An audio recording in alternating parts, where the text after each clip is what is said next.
Hey, welcome back to my channel. This is Chris and I am chucking dice. Hope you're having a great day. Today I am going to be playing a strategy that really was the first strategy I used when I first learned craps, and just watching a lot of YouTube videos and seeing a lot of the strategies being thrown out there, and watching what other people are doing, which is great content, by the way. There's a lot of great providers out here making videos, having fun, and chucking dice, as I like to say. Um, the strategies that a lot of people are doing, though, once you've built up and you're past your beginning days, a lot of the strategies you see are advanced. I would say they use high bankrolls. Probably not for a beginner, not for somebody who's just getting started. And if you're just trying to learn the game of craps, maybe you've seen a table and you know there's a lot of excitement being you hear the cheers and the hooting and hollering, and everybody seems to be having a great time.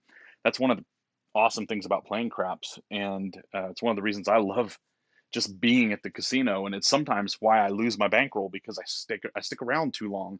I enjoy just being there and taking in the sights and sounds, and it's fun to just watch it all happen. And maybe what I need to do is just stick my bankroll in my pocket and enjoy just hanging out at the table for a while. And oftentimes I end up just playing away my winnings because I'm sticking around too long. So anyway, so I wanted to play a basic strategy. It's one of the first strategies I learned when I started watching YouTube videos, and I started figuring out, oh, really, what the most simple way to get started with craps was. And I actually played.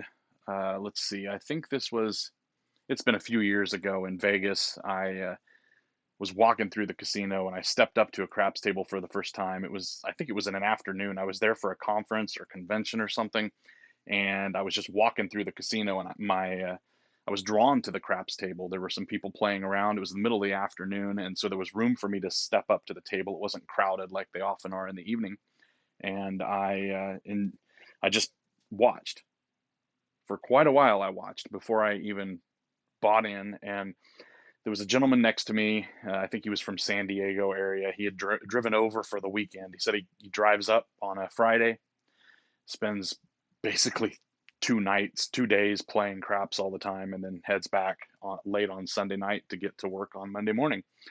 I thought, well, that's nice that you can do that. But anyway, he was very nice with me and kind of helped me learn the game a little bit. He walked me through it as he played, and I eventually bought in. I think maybe for $100 that time, something like that, and was very nervous about playing and losing my cash. But I watched for a while, maybe 2 hours before I even played. I sat there. I had some free time and just observed the game for a while. And then this is the strategy I used. So what I did is I started with this was a $5 table. It's hard to find on the strip anymore, but it was that day. $5 pass line, and then after the pass, I would play $5 or $6 on the six and $6 on the eight. That's $12 plus the five. It ends up being $17 at risk, but it's the three most likely numbers to roll, right? You got the 7 or 11 on the come out, hopefully, and then past that, you're hoping to hit the 6 and 8 a few times before the 7 comes. So that's the way I would play it, and I wouldn't press, I wouldn't do anything special. I would just play it out the way it is and hope that I won my money back. And so I thought I'd play that out and show you. So anyway, thanks for listening to me ramble here at the start. I'm going to be a random shooter, and dice are out with the come out roll. All right, that's going to be a 5-1-6, so the puck is going to be on the 6. Then what I would do in this case is I would only play the 8. Again, this was the strategy I would play with at the very beginning of my craps journey. I'm going to mark this just so in case something happens, we can see where I hit. But that's how I'd play this. So 5-3-8. So good news, I have my first winning. So now I've got $7, and I would just bank that. Again, I would never press. Too scary for me when I was just getting started. I'm going to mark that 8. 5-4-9.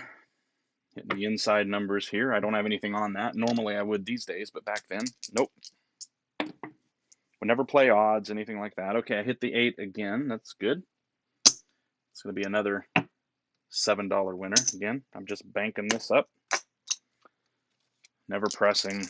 Nothing special. just playing the 6 and 8 in the pass line. 314. Mark the 4. 415. Well, I'm hitting all those numbers. Nothing on them though. And 314 again.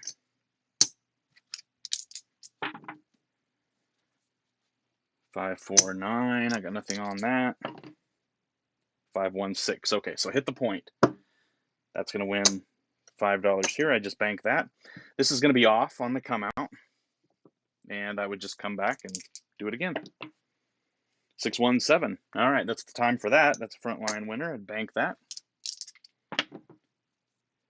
Okay, 4 is going to be the point. Now, because I don't have the 6 covered, I would put $6 out for the 6. Okay, that's a 5. Nothing on the 5. 426. All right, so good. Got another $7. And no pressing, just keep playing. 4, 3, 7. All right, 7 out. That is going to take that and take these.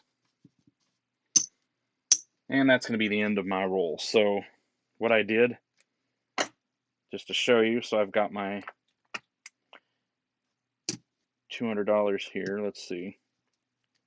I think that I took a few dollars out. There's 100.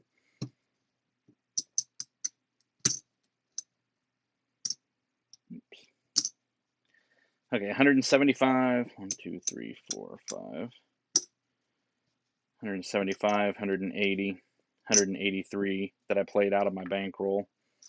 Oops. And I won. Oops. 1, 2, 3, 4, 5, 6. Oops. 1, 2, 3, 4, 5. So 25, 30, 31. Let's see if I can do some quick math here. There's 100. 1, 2, 3, 4, 5. 1, 2, 3, 4, 5. 1, 2, 3, 4. Okay, so 100, that would be back for my 200, plus 10 and 14. So 114. So I'm up 14 bucks. Okay, that's the way to look at it. There might have been an easier way to get there. But that was one shooter, and just playing ultra conservatively, playing the pass line plus the 5 or plus the 6 and 8. When the 4 was out for the point, I technically was playing the 4 as the point plus the 6 and 8, and that is how it went. That's just one shooter, but you know, you play conservative like that, and you can play for hours and hours and hours, and it can be a lot of fun. And you can learn the game, and you can have a little skin in. Now, if you want to just play the pass line, you can literally just play the pass line and wait for the point or 7, and you've got $5 at risk every time. You can actually not play the pass line if you're not the shooter, and you could just play the 6 and 8. Then you've got $12 at risk, or you can just play the 6 or the 8, or pick another number, the 5 or 9. Generally speaking, the inside numbers, the 5, 6, 7, or 5, 6, 8, and 9 are going to be your best, most likely to hit. The further outside you go, the more likely you are to not hit those numbers as often. But you can play whatever you want. Play one number, play 2 numbers, and learn the game. Have fun. That's part of what craps is all about. The community, the connection with other people that are playing and winning at the same time, being around the table when it's hot, cheering when everybody's winning, and booing when everybody's losing, having some fun. All right, so if you like this video, make a comment, subscribe to my channel if you haven't already. Appreciate you being here and checking it out, and we'll see you out there sometime. All right.